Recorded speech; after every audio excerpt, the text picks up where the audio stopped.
And we're back. Okay. This is like, I knew this was going to happen. I was totally prepared for this. The session two, part two, uno dos. Here we Okay, go. Marshall, thank you for sticking around for a little bit more of this magic. We of wrapped up that course. last question. We were talking about, the shift in thinking, the mindset. And you did a masterful job of talking about how some shops are doing things differently now. They've had to adjust. They have to recognize that there's power in doing one of something, and we talked about momentum. We've seen some momentum. The ebook, the thinking ebook that you did, wasn't just sour grapes. Everything sucks. We're going to hell in a handbasket. You have some great positives in there, and so I'm so glad we touched on that. Another thing that I can't wait to talk to you about was this idea that I had not heard phrased this way, which really caught my attention, was the myth of more. And you talked about something that I think almost every business in this industry has felt. There is this what you called the myth of more, this more leads, more orders, more cold calls, more, emails, more equipment, more hustle. Come on, just hustle. Instead of 8 hours a day, we've got to grind out 10. Instead of 10, it's got to be 12. I mean, you're not even showing up if you're not pulling a 12-hour day. What the hell, Marshall? Yeah, So this is costing people. And I think that this yeah. myth is where a lot of people are stuck right now. They're stuck with old thinking mindsets that if they just do more, they can get out of this. They can get out of that hole. So tell us, what do you think about that? What did you learn from that? What's the input and the insights on the myth of more? Well, here's the idea, right? Um, most of the people I've talked to are Americans, and Americans love lots of things, right? The more, we want, why have a 12-ounce Coke when you can have a 32-ounce Big Gulp? Okay. The more that we like more. We like the understanding more, okay? Bigger, bigger, And in faster. business, right? What if you replaced lots of customers with one customer that actually paid you what you're worth? So you worked less. Let that land. Hold on. Wait a minute. Did I just hear you say, what if you replaced a bunch of unprofitable customers with a Yes. customer that paid you more, what you're worth, and you focused more attention on them? Did I hear Yeah, that right? Is that what you you said? did. You did, right? So what if you could work half as hard but made twice as much? What Come would on, you that's a need? unicorn. That's a myth. There's another myth. That's not What real. would you need to do? Who would your clients have to be? And then why are you focused on those clients? The Okay. ones that don't appreciate you or don't pay you or argue over a nickel or whatever, right? There's always a better client out there, right? And if you and just as a kind of a thing, right? Just look at any other industry, right? Look at automobiles, for example, right? Can everybody afford a top of the line Mercedes? No, right? Some people can only buy a 12-year-old used Buick, right? So, but if you think about who your customers are you trying to go after the used car guy? Or are you trying to go after the top of the line Mercedes guy, right? Mm. And so one sale with either, right, gets you that nugget of money, whatever that is, right? But it's the same effort. It's the same thing you got to do, right? So I think if we start thinking about our ideal customers and thinking about what we want to do first and really kind of hone in on what we're trying to accomplish, Hmm. we'll get a better result. And one of the things I learned, right, through this is that some of the shops that I talk to, the people I talk to, are really super focused on who they are actually spending their time on. And, I talked to this one person who told me unless somebody is a $50,000 a month customer, I'm not wasting any time on them. So so Like so they they're don't, trying. that's not, those other customers aren't even on their radar, right? They're like, oh, it's a 100-piece order once. Next. They're not That's, going to yeah, tell. they're not even talking to them, right? Hmm. They're super focused on exactly who they want, and then their laser beam like effort goes after them. That's who they're going after, right?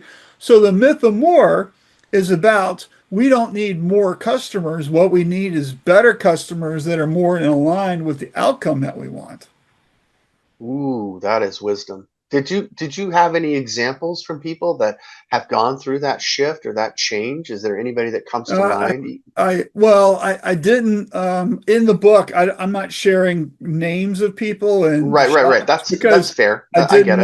I didn't want to, cause, because the book has a lot of really kind of things in it that people were sharing with me that if somebody knew they said it, they would get killed online.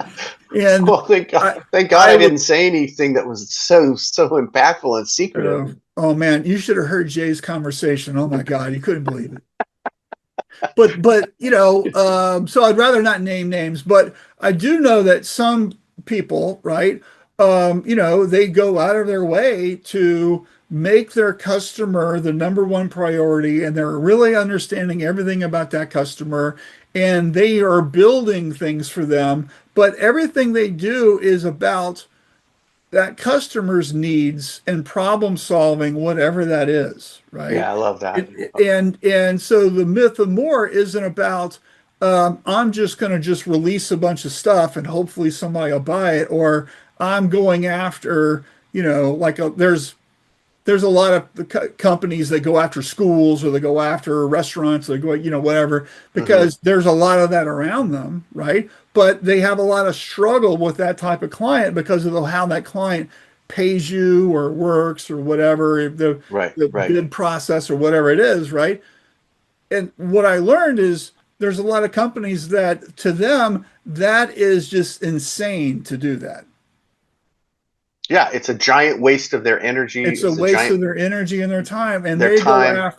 they go after different types of clients Right. because the return on their investment in time and energy and creativity is so much higher, Hmm. right? And it's because they just actually stop and think about what is the outcome we want when we're dealing with these people. Yeah, right. And so that's kind of what all that is about, right? No, It's it's just, great. It's great perspective. It's great insights. And I wasn't asking you for specific names, but thank you for clarifying that. I just wanted to make sure that people understood that through this and through training like this, through insight like this, books we read, industry consultants, people like you, Marshall, and others that are able to ask these more challenging questions that say, hey, this myth of you just doing more could be costing you all of your profit and burning out all of your employees. And so that's keeping you stuck. And 2026 thinking requires new thinking. And we have yeah, to prepare for now for 2027 and beyond.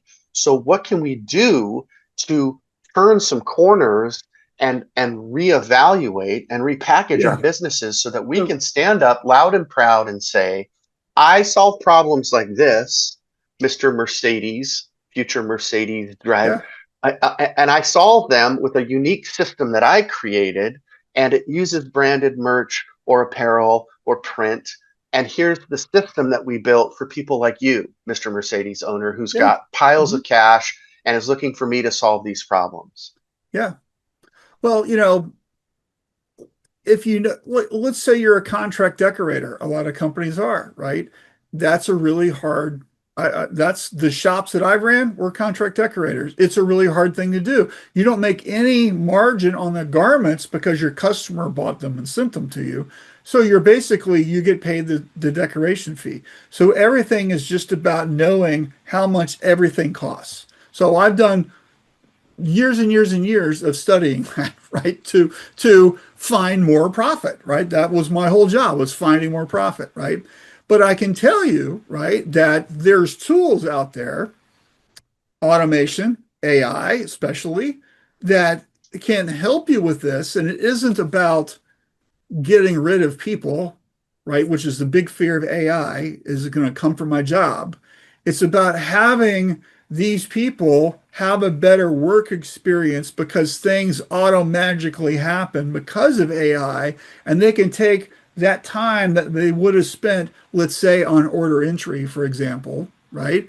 And Hmm. then now instead of cramming 60 orders into the system a day, right? They're just checking or double checking what's going on. And then they can use that time with contacting clients to make sure these people are happy, right? Yeah. It's not that we're getting rid of people, we're just giving them a better tool to use. And so that's kind of an example that I heard a lot was we're struggling with AI or we're fully into AI. In fact, some shops I talked to already have robots on the floor. They're doing things so their people can do other things that are higher value because they don't need that's just a Yes. mundane task. Right. Why are Right. we wasting our key talent and treasure and time on something that doesn't really have any value add, right? Right. Love And it. so to me, where we're moving right now in this industry is into this AI age, this automation age, where things are going to happen, right? And I think a lot of shops, there's some people out here, Jay, that haven't even used ChatGPT before because they're scared of it. Well, And there's other people who are further down the line and they've got a lot of automations and stuff built. In fact, they're replacing software that they spent thousands of dollars a month on with stuff that they built themselves because AI can help build that, right? yeah. Right. Great So example. like there's all types of flavors, okay? Yes. But Yes. it's really about understanding where you're going and what you want more than anything, right? And a lot of people, especially business owners, are so overworked and they're so stressed, they don't have any free time for critical thinking about what's next or what we should be doing because it's a tidal wave of stuff that's in front of them. They're literally just enough time to put out just the fires from Yeah. today. And my point is I heard from a lot of owners in this interview process, right? They spend lots of time rethinking and thinking and rethinking again about how things should be. And that's how they've built their companies is because they spend the time on what really matters, right? Not chasing down all the little problems. So, Yeah, great insight. I'm glad you had those conversations and you could mhm. highlight a little bit about more about this myth of more and what it Yeah, hap why it's there, how it's costing people time and money, and then in essence, a lot of people get stuck there and they never really break out. So hopefully yeah. this will be inspiring in some way. That's something that you and I say that they can, identify that and try Right. to turn some corners. Okay, speaking of turning corners, questions. I've got one more question for you. We're wrapping up. We're at Okay. Hit me third up. base. We're rounding third. We're heading home. This really jumped out on the ebook because it's something that you and I both do often is we give advice. People literally hire you because of your professional perspective, Marshall, and your insight on operating systems and asking all of those hard questions. And you do a fantastic job. I'm just bragging on my friend here, but Marshall, seriously, more people Yeah. need to talk to you. Okay, but there's this fatigue of everybody's hearing everything. They're getting it from YouTube. They hear it from Chat GPT. AI said this, somebody else said that. I went to this conference and I heard this. I read this book, and so this one hit me personally. You said people were fatigued with advice, and in an industry and businesses that have podcasts about everything, including mine, that have webinars, including yours, that have experts, quote expert, we're a part of that, buddy. And Yeah. so at some point, I was like, damn, what kind of advice are people tired of? Because I don't want to be given that advice. I want to help. I want them to actually discover. Quite honestly, I don't like giving advice. I like to frame it in such a way that people arrive at that destination and discover what's best for them. Mhm. So tell me more about this. Was that a shocker for you? Were you like, did you have an Uh, oh shit moment or what happened? yeah, I didn't like hearing that. As somebody who writes a lot and puts on conferences and does stuff, hearing that Right? people are inundated, right? And so here's the thing. Why don't shops go to trade shows? Why A don't lot of more? Yeah, people why don't more go businesses go to once trade shows? every 3 or 4 years at best. There are some people go every year because that's their Of thing, right? course. Yeah, But yeah. most people, most shops don't go. Why don't they go? It's because there's nothing new. There's nothing there. The classes are all the same. They don't speak to them, right? A lot of the stuff that's published, a lot of the stuff that's in the classes, a lot of the stuff that's out there is for how to do the basic thing. Mm, But somebody's been in business for 20 years, they already know all that. Why do I need to go to the trade show to hear about how to code a screen? Like that's not in their interest, right? right. And so when you also look at online, right, there's Facebook groups with, I don't know, I do a drive, I call it the Facebook drive-by. I do it like once a day, usually before or after lunch, before I get going again, right? I'll go Hmm. see what's going on Facebook. I'm all on all these groups, right? And then there's all these people who are constantly sharing all this crazy advice about how they do it, but they never share the real answer, right? And and sometimes I'll drop a nugget in there, and then it gets ignored or it gets flamed or it challenges somebody's opinion on something, and it usually it's not worth it. So I quit doing that a while ago, right?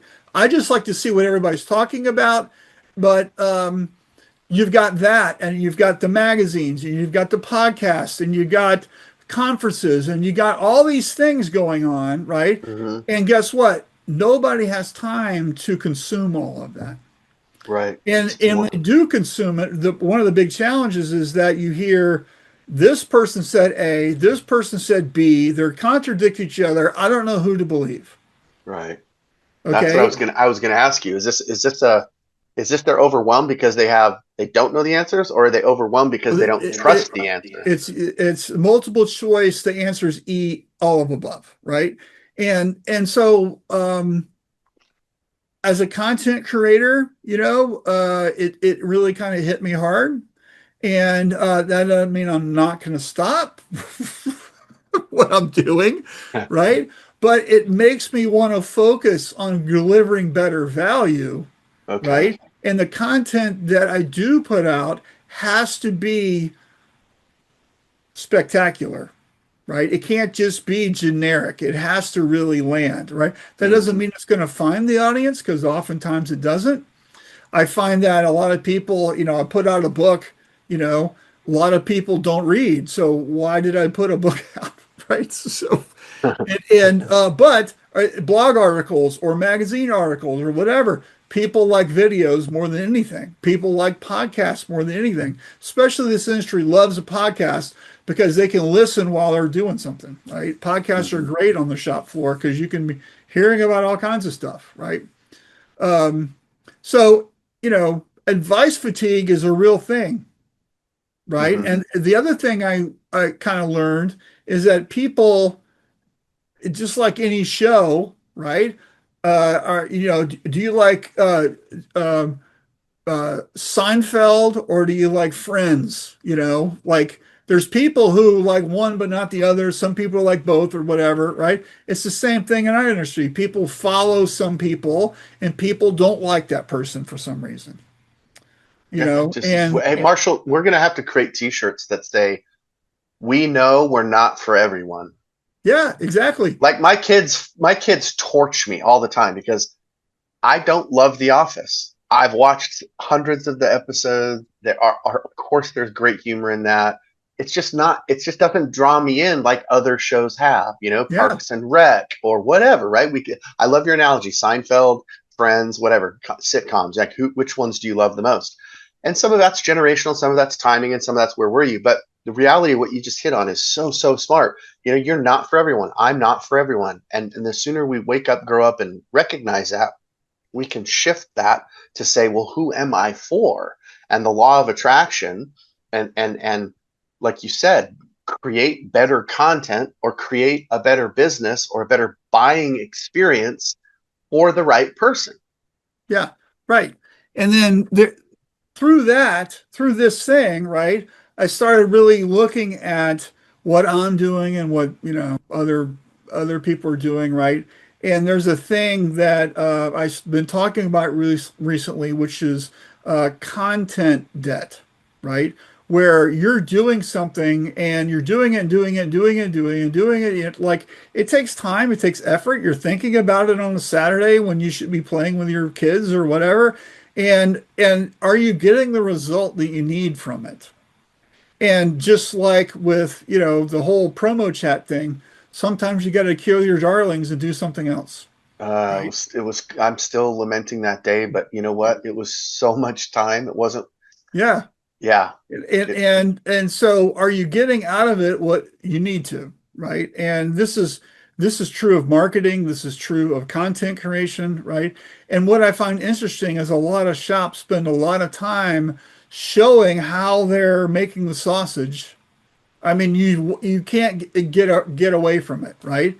And one of the things I always ask is, who's watching this, right? Are other shops watching this and mhm. they're commenting on that shop printing the shirts or whatever, but are there customers watching this, Yeah, no, right? I can't tell you how many times I look to see who's commenting on this post, and it's everybody that's in the industry. Yeah. It's like, And I mean, I want to support my friends too, and I want to be yeah, able yeah, to, yeah.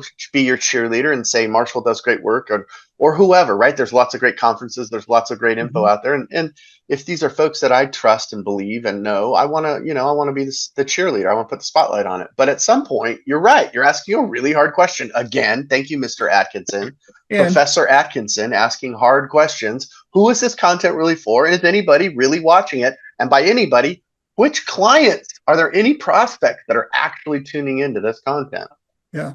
And I'm guilty of this too. I create a lot of stuff, right? And it gets consumed by people and hopefully they enjoy it and learn from it and actually put it into action. But sometimes I'm like it's like you threw the beach ball over the fence and nobody hit it back.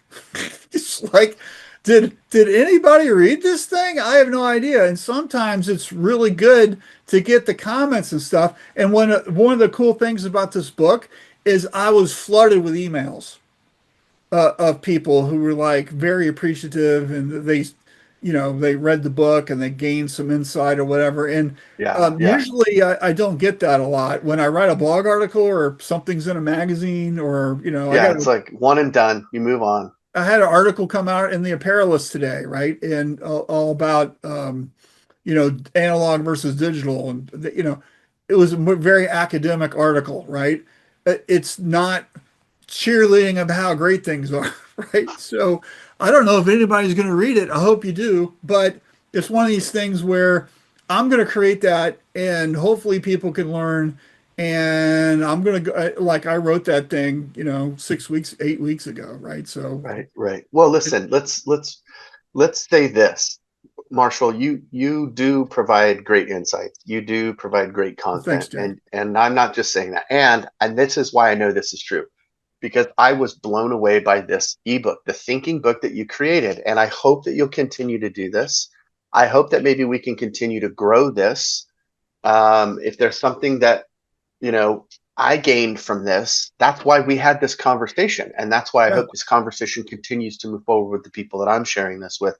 Because sometimes the shift is emotional, it's a mindset. Sometimes the shift is tactical, But one of the things that I kept getting, the vibe that I kept getting from this is that there were so many principles that were covered that people were giving their input, they were giving their answers to your questions, and what it revealed to me was that there are principles that are timeless and there are techniques that are timely, and we need both. We need to have ooh, strong foundations, but we also need to be nimble enough to shift, because that technique is going to change, and what we did 2 weeks ago might evolve, and we have to be agents willing to embrace that for the greater good of our teams, for our businesses, for our families. Why do we do all this stuff? yeah, And so, right.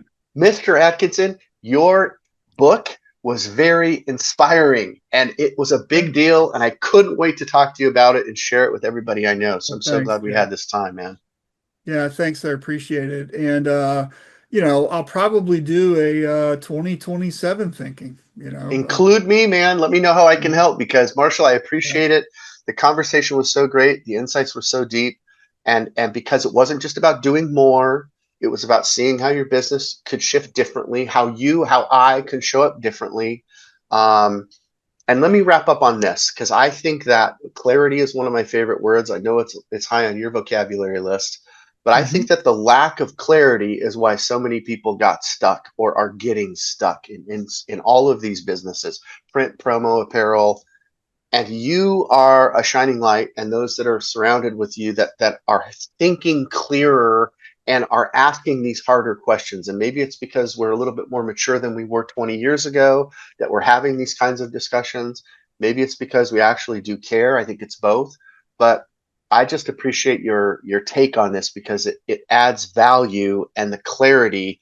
And you're not just telling people what to do, you're asking a question so that they can discover it. So man, you are a friend. You are a wise soul, and I appreciate you more. And I'm just kind of glowing up now, just trying to say, so glad we had this conversation. And as always, Marshall Atkinson, where can people get a hold of you if they want to know more about this book? Well, you can go you're going to share the link, right? I am going to share the link, Yeah, but so just click the link, okay? I shared it on my social media a while back. It's not on my webpage for some dumb reason. I haven't put it on there.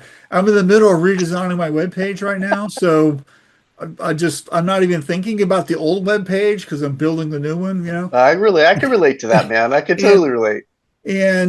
all We'll make sure there's a link so people can get yeah, it. so If you can people, reach out to me. My email is Marshall, it's my name, Marshall at marshallatkinson.com. Two L's in Marshall. One L means I'm the sheriff, and I'm obviously not in law enforcement. So Marshall. Okay, and people can see you on all the socials. LinkedIn, I see you're pretty everywhere. active on LinkedIn. Okay. Well, listen, Yeah, as always, Marshall Atkinson from Atkinson Consulting, co-founder of Shirt Lab. Thank you for allowing me to be part of your tribe, and let's keep building smarter, not just louder. all right. Thanks, Jay. Appreciate you. Thanks, Marshall. We'll talk soon.